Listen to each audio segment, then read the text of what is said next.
Hello guys, this is for Taurus. Taurus, welcome dito sa aking channel, Kapalaran AKK. Welcome. Alamin natin kung anong message, vibration, gabay energy para sa linggong ito. Please connect your intuition guys sa lahat ng baraha na lumalabas dito. Okay, garden. The garden, wow. So, Taurus, maybe there's a new communication, new friendship, new collaboration, na posibleng, or maybe new love life, ang posibleng darating sa buhay mo. So, mga unexpected siya, or maybe expected mo na. So, ihanda mo daw ang sarili mo para dyan.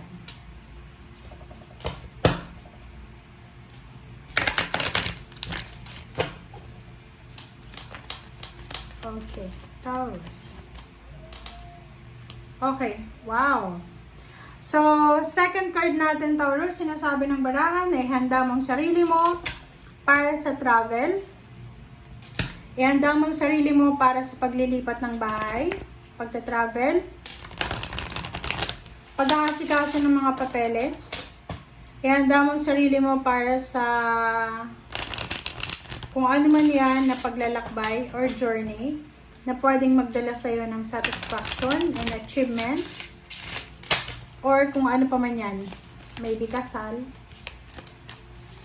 yung iba na nagpabalak magpakasal, ihanda mo ang sarili mo, ang pera mo para sa kasal. Wow, higher ground, and make a wish. So this week daw sinasabi ng barahan na sa ibang Taurus, pwede kang mag-wish, pwede kang mag-wish ng mataas na pangarap sa buhay, pwede kang humingi sa universe ng kung ano yung gusto mong hingin. Wow! Galing naman.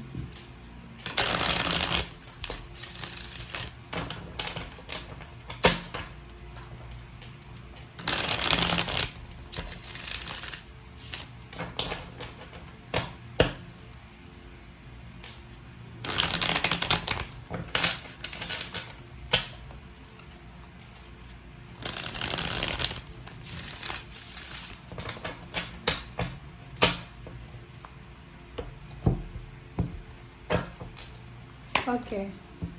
First card natin is Two of Wands. Eight of Pentacles, second card.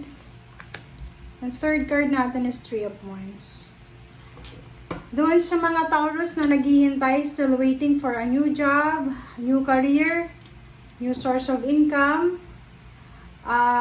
Yung iba sa inyo dyan na pwedeng yung iba, maraming company or trabaho na pinagpipilian. Sinasabi ng baraha sa iyo na you need to decide as soon as possible. Okay, Nine of Cups, Knight of Wands, and Four of Wands, and Five of Pentacles. So, nakikita ko sa'yo dito na maybe marami kang plano para sa buhay mo, sa pamilya mo. Kung may asawa ka na or anak, marami kang plano para sa anak mo, para sa pamilya. Maybe you're planning to build a house, a home para sa pamilya mo. Maybe you're planning to parang magdagdag ng anak kung may anak ka na. But the problem is, financially, meron kang problema. Parang ganun. So, sinasabi ng baraha sa'yo na huwag kang masyadong magpanik, huwag kang masyadong mag-alala, because there's a good news, there's an exciting news, na pwedeng yung pangarap mo na to sa pamilya mo ay may bigay mo. So, like yun, halimbawa, yung plano mo is mapatayuan ng bahay, yung magulang mo. Kung may mga kapatid ka pa, pwedeng mapag-aral yung kapatid mo. Kung may anak ka na, mapag-aral yung anak mo. Kung ano man itong offer sa'yo na darating, sinasabi ng baraha sa'yo na exciting yung offer na to, and pwede siyang siya yung maging stepping stone para matupad mo yung mga pangarap mo na ito para sa pamilya. Oh, 'di ba? Ten of Cups, The Moon. So, nakikita ko sa'yo dito na hindi ka na dapat nag-aalala para sa pamilya mo. Yung iba masyadong nag-aalala para sa pera.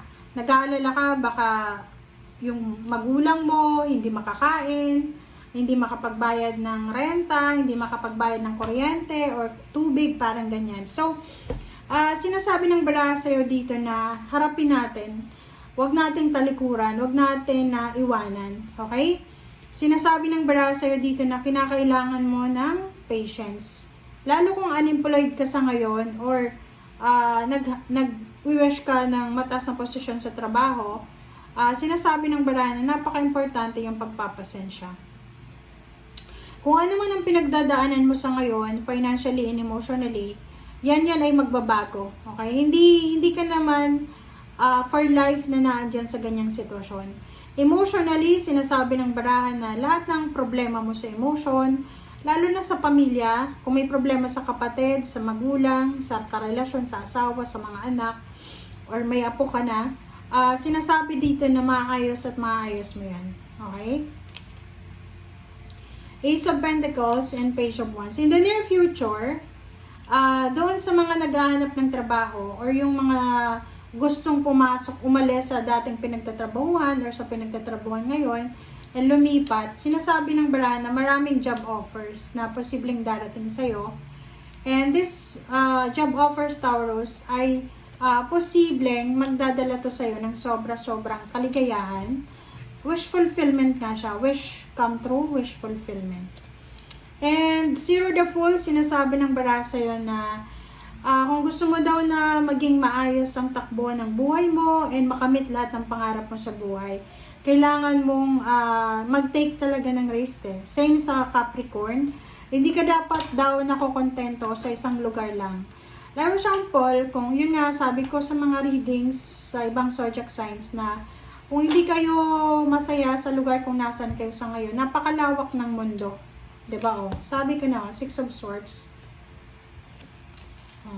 66, sinasabi ng bara sa'yo na oras na para umalis ka dyan sa dati mong kinalalagyan. Oras na para mag-move on ka.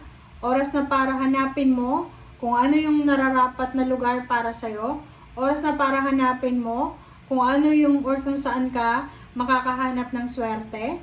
Oras na para tapusin mo yung mga parang generational courses siya na poverty. So, Ten of Wands, sinasabi ng bara sa'yo na meron kang obligasyon sa buhay na pwedeng, yung obligation na yan is to be, parang ikaw yung magiging dahilan para makalaya kayo sa kung ano man na generational courses like poverty.